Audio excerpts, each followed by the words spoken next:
Good morning. Thank God it's Friday. It's another very beautiful day as we approach another weekend. We want to say a very big welcome to all our listeners and our viewers wherever you are in Nigeria. This is Crossfire. My name is Dako Banjo, and I have with me on the show as usual my co-anchor, Benga Borowa. Good morning, Dapo, and thank God it's Friday. I'll be very easy on you today. How? Because it's Friday. The spirit of Friday. I hope so. Relaxed Friday. You know, I hope so. Anyway, we have an interesting topic to discuss today, and we will be taking you through this process of throwing light on this topic and explaining it and bantering on it. And, you know, most of the topics that we treat on this show are topical, sometimes very controversial, but at the same time, we let Nigerians know exactly what position to take as we approach elections come 2015. And this is the year. Come February 14, the presidential elections will be flying, and people are expected to go out en masse to be a part of the process. This morning, as usual, our topic is militarization of election process. Is it a plus or a minus to democracy in Nigeria? Deploy soldiers against Boko Haram, not for elections, says Buhari. Buhari said that yesterday.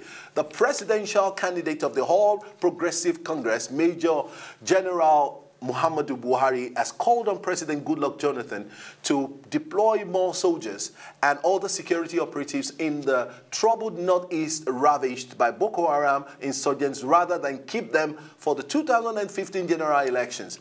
Providing security for Nigerians, especially during the elections and electioneering matter, is a very hackling task that is as old as the history of electoral conflict in Nigeria. The police play a very important public interest role in every democratic election. They are required to protect all eligible citizens participating in the electoral process.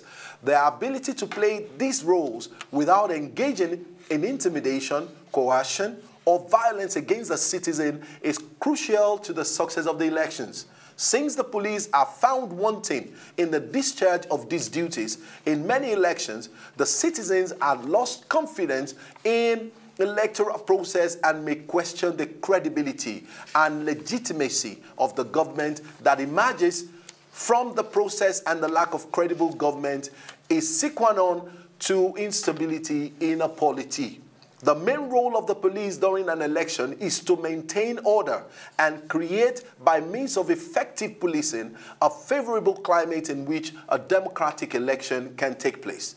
It may be noted, however, that security agents like the military are needed to avert crisis, and that they have always been part of Nigerian elections, even since Nigeria transited into a democratic rule. Benga. Yes. I mean, interesting topic. Are we going to war or not elections? It's elections, not war. Yes. The military's primary responsibility is to manage violence, protect the territorial integrity of Nigeria. Yeah, I agree. And not be deployed to But with the kind elections. of democracy that we have in Nigeria, with the type of democracy we have in Nigeria. PDP democracy. How the kind of government democracy PDP has given us. Because if they've equipped the police since 1999, they would have built up their competence up to a level that we wouldn't need to call the army or deploy soldiers for any little conflict or exercise. I thought Benga was going to be soft as planned because he said that at the beginning of the show that it was going to be, it was going to be fair, you know, because it's a Friday. But unfortunately, the first set of statements that came out of Benga's mouth are extremely incisive, and for me, you have me to face, on the show as usual. But before we go on, we'll take you through a couple of issues, a couple of things that we have written down that the electorate should know as we decide come February 14, 2015. Benga, you want to take the first one? You know, interesting, when I saw this, I was like, wow. I actually discussed this, because I spoke with the American ambassador to Nigeria, Ambassador, His Excellency Ambassador Entwistle, and we had a discussion. He said anytime he spoke with politicians on both sides, he says they should please ensure and be responsible that they take a non-violence pledge. And most oftentimes when he asks them, say, of course, we eschew violence and all of that, but there's always a but. But if there's a but in it, it means it's not a non-violence pledge, because they say if so and so attacks me, I can't guarantee you that I won't attack back. So that is not a non-violence pledge. Now let's try and spell out to Nigerians what the non-violence, pledge is all about. It's about a big no to violence before, during, and after the elections. I mean, how do we as a people in Nigeria really eschew, this violence? We need to keep drumming it into the ears of the populace and the politicians. They need to say it all the time. We know what happened in 2011, and we would. It was quite bad. We lost close to 1 million people to the 2011 elections. We wouldn't want a repeat of such situation. And also, all politicians, when they're taking the non-violence pledge, we need more non-violence campaign, jingles, airplay, all across media platforms, to sensitize Nigerians before elections. Newspapers should put it on the front page. I mean, we should have campaigns that are channeled towards ensuring that Nigerians are prepared for a non-violence election. This year. Is the Two-Face song that he did to preach against non-violence. So that's a good step in the right direction. I'm waiting for the bunch to come up with one. Maybe you should talk to him. The band last year had an interview with President Jonathan, after he debunked and rejected all that, debates. Hopefully, we're still expecting that we will have some robust kind of debates this year. Let's hope it happens. Before the elections. I wasn't really impressed with President Jonathan's declaration yesterday at the Tafaba. I don't know what you're talking about. He just simply spoke his mind. The president simply spoke his mind. A lot of people were saying it was a rented crowd. A lot of people were saying a lot of things, but for me, these are part of the things that we should ensure that we guide against as we approach February 14 elections, is that candidates and their party members should not make inciting statements. Very, very, very, very important. The SSS, the DSS mentioned that, look, gave a warning to politicians on both sides that they should not make inciting statements. But every other day in the newspaper,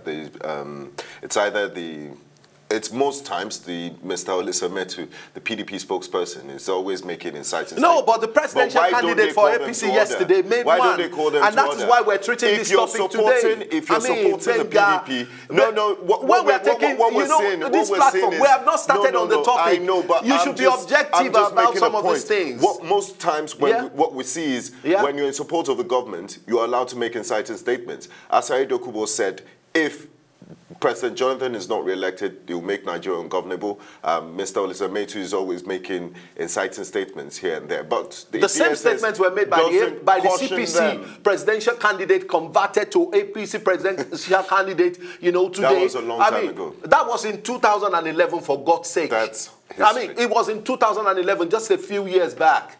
Anyway, we're trying as much as possible to use this platform to reach out to Nigerians to ensure that as we approach the polls come 14th of February 2015, that we try to look completely away from every form of violence. It is essential, it is important that we do not at any point in time sacrifice unnecessary lives and shed innocent bloods because of the elections. The last one I have here before we go on a break is that party members should desist from being paid to make the election a do-or-die affair. It shouldn't be a do-or-die affair. I like the fact that President Goodluck Jonathan came out to make a statement a few months ago. He said the unity of Nigeria is paramount. paramount, and the presidency is not a do or die affair, and that is the mentality people should have,